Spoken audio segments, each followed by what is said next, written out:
Hello good morning students. ठीक है, अब हम फिजिक्स में हमारा चैप्टर स्टार्ट करते हैं। Chapter number 1, electrostatic charges. ठीक है, अब इलेक्ट्रिसिटी क्या होती है? देखो, आपको करंट है ना, एक होगा आपका स्टैटिक चार्जेस और एक होता है फ्लो ऑफ चार्जेस। तो स्टैटिक चार्जेस क्या होते हैं? जो फिक्स होते हैं, अपने प्लेस से मूवमेंट नहीं कर सकते, बट वो रब तो हो सकता है, एक सरफेस दूसरी सरफेस से रब हो सकती है। रब होके जो चार्जेस जो जनरेट होंगे अपन किस में पढ़ेंगे? इलेक्ट्रोस्टैटिक में। एक क्या होती है? मूवमेंट के कारण, जो मूवमेंट के कारण होती है उसे हम क्या बोलते हैं? करंट। ठीक है, उसमें क्या होता है? इलेक्ट्रॉन्स का फ्लो होता है। हो गया क्लियर? तो एक हम पढ़ेंगे, एक तो हो गया अपने पास इलेक्ट्रोस्टैटिक, सेकंड क्या हो जाएगा? करंट। इसमें तो चार्जेस क्या होंगे? फिक्स पोजीशन पे होंगे। इसमें चार्जेस क्या करेंगे? मूवेबल होंगे। ठीक है, इसमें चार्जेस क्या होंगे? मूवेबल होंगे, और इसमें चार्जेस क्या होंगे? आपके फिक्स होंगे। तो अब इंट्रोडक्शन स्टार्ट करते हैं इसका। Electric discharge is the lightning that we see in the sky during thunder storm. ठीक है, जब बिजली कड़कती है तो आप क्या देखते हो? लाइटनिंग देखते हो। ठीक है, तो ये क्या होता है? इलेक्ट्रिक डिस्चार्ज ही तो कर रही है। जो डिस्चार्ज होता क्या है एक्चुअली? थंडरस्टॉर्म में जो इलेक्ट्रिसिटी, जो चार्ज पार्टी को अपने आप को क्या करते हैं? डिस्चार्ज करते हैं। वही हमें फैल के क्या हो जाता है? जैसे बिजली, और इस बिजली का कड़कना, ये सब जो हमें दिखाई देते हैं वो इसी के अंदर ही आते हैं। Electric charges are produce due to friction between two insulating bodies, दो insulating bodies which are rubbed against each other. ठीक है, इलेक्ट्रिक चार्जेस आर प्रोड्यूस, कैसे प्रोड्यूस होता है? Due to friction between two insulating bodies, दो insulating bodies. Insulated bodies क्या होती है? जिसमें बाहर से आउट से इनसाइड और इनसाइड से आउट क्या होता है? ना तो एनर्जी का, ना एनर्जी फ्लो हो सकती है, ना चार्जेस फ्लो हो सकते हैं। जैसे आपके घरों में वायर आपने देखा होगा, ब्लैक कलर का वायर होता है, रेड वायर, या आपका जैसे क्या बोलते हैं आप उसको, थर्मस वगैरह। आपकी स्टील की जो बॉटल्स आती है उसमें आता है कि भाई 14 आवर्स 20 आवर्स तक हीट सेम टेम्परेचर रहेगा। तो ये सब क्या होते हैं? इंसुलेटेड कहलाते हैं। Which are rubbed against each other, जब उन दोनों को इंसुलेटेड बॉडीज, जैसे मान लो फर्स्ट इंसुलेटेड बॉडी है, सेकंड इंसुलेटेड बॉडी है, ठीक है, इन दोनों को जब आपस में रब्ड करा जाएगा तो उससे जो फ्रिक्शन से जो चार्जेस फ्लो होंगे ना, उससे हम बोलते हैं इलेक्ट्रोस्टैटिक चार्जेस। जैसे और एग्जांपल आप सुन, in the winter when you take off our synthetic shirts और नायलॉन स्वेटर्स, आपने सर्दियों में देखा होगा, या फिर नाइट में कई बार हम सिंथेटिक जो कपड़ा होता है उसको यूँ रब करते हैं हल्का सा, तो हमें से चिंगारी टाइप में या कुछ स्पार्कलिंग दिखाई देती है। तो वो क्या चीज़ है? वो particular in dry weather we feel the sensation of electric shock while opening the door of our car by holding the iron bar of a bus. कई बार हमें ऐसे लगता है कार का गेट टच करते हुए, या प्लास्टिक चेयर पे कई बार हमें ऐसे लगता है करंट आया है। तो करंट आना क्या है? एक तरह से आपके क्या चार्जेस का डिस्चार्ज हुए हैं उससे चार्ज, और आप जैसे टच हुए तो आपको एकदम उसका सेंसेशन फील हो, और आपने क्या फील करा कि आपको क्या हो रहा है? करंट लग रहा है। ठीक है, और क्या होता है? और एग्जांपल दे लो, the reason for experience discharge of electric, जैसे आपने क्या करा? While opening the door of our car, अपनी कार का डोर ओपन करा, और by holding the iron bar of a bus, bus की कोई आयरन बार को आपने पकड़ा।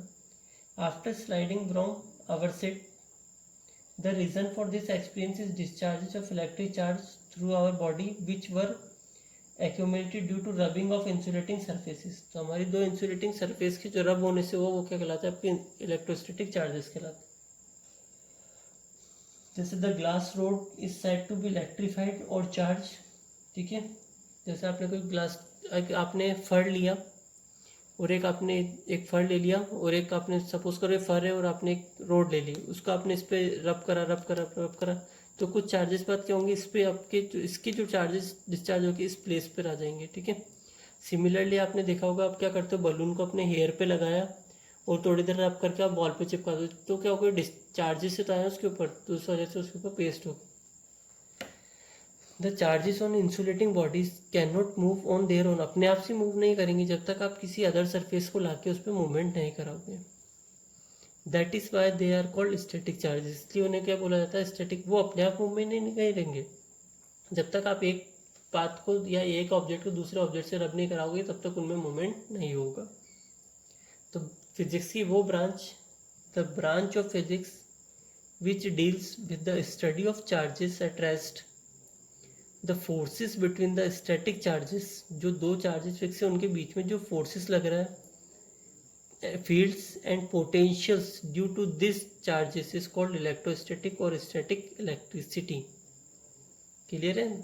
फिजिक्स की वो ब्रांच जो डील करती है study of charges at rest में, the forces between the static charges, fields and potential, की उनके क्या फील्ड्स है, उनके दोनों के बीच की जो फील्ड है उनके बीच में कितना चार्जेस हैं, and potentials due to this charges, इस चार्जेस के वजह से जो पोटेंशियल्स आए हैं उनमें, इज कॉल्ड इलेक्ट्रोस्टैटिक्स और static electricity.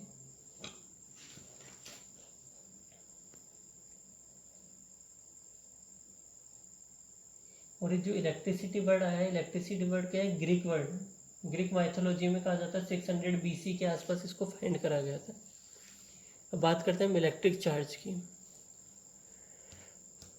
Charge is something possessed by material objects.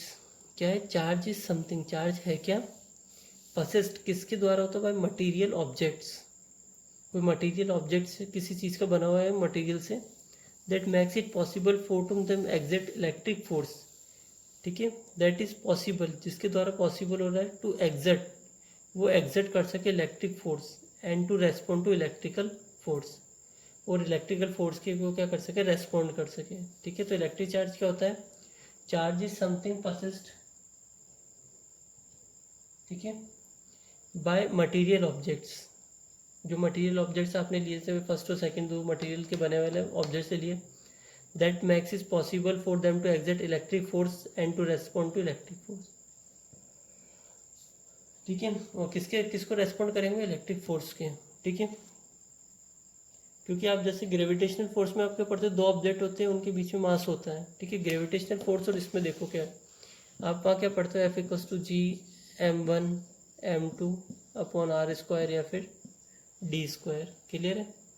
तो आपने ये लिखा है r² और d², तो ये वहाँ पे जो ये लग रहा है ये क्या अट्रैक्शन है दो ऑब्जेक्ट्स के बीच में। अब हम अट्रैक्शन किसके बीच में करेंगे, दो चार्जेस के बीच में। सपोज करो एक मास ऑफ इलेक्ट्रॉन्स इतना है, मास ऑफ प्रोटॉन इतना है, मास ऑफ न्यूट्रॉन इतना है गिवन है। An electron attracts another electron at a distance of 1। हमने मान लिया एक इलेक्ट्रॉन है, वो अनदर इलेक्ट्रॉन को अट्रैक्ट कर रहा है, डिस्टेंस कितनी गिवन है उनके बीच की, 1 centimetre, with a gravitational force. Attraction की बात देखो, ग्रेविटेशनल फोर्स की बात हो रही है तो उसके बीच में अट्रैक्शन होगा, वहाँ टू मासेस की बात होगी। लेकिन वहाँ अपने यहाँ जब इलेक्ट्रिसिटी में अपन बात करेंगे तो दो ऑब्जेक्ट जिन पे सेम चार्जेस होता है वो एक दूसरे को क्या करते हैं, रिपेल करते हैं, और opposite charges attract each other. हमने क्या, जी की वैल्यू फिक्स होती है 6.67, यहाँ पुट कर दिए। मास ऑफ इलेक्ट्रॉन मैंने मान लिया दोनों ही मास है मेरे पास। ठीक है, दिस, इसकी 1 सेंटीमीटर इसको मीटर में चेंज करूँगा तो कितना हो जाएगा, 10⁻²। यहाँ तक क्लियर है?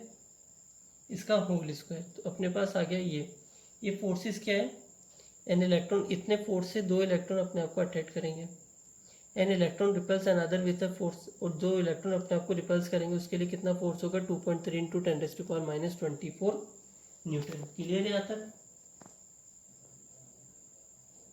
और इन्हीं फोर्स को क्या बोला जाता है, इलेक्ट्रिक फोर्स बोला जाता है। इलेक्ट्रिक फोर्स कौन कौन से, एक तो आपका ग्रेविटेशनल हो गया, एक तो ठीक है, these force are called is called electric force. जो इसमें रिपेल करते हैं वो आपको क्या हो जाएंगे, इलेक्ट्रिक फोर्स हो जाएंगे। क्लियर है यहाँ तक?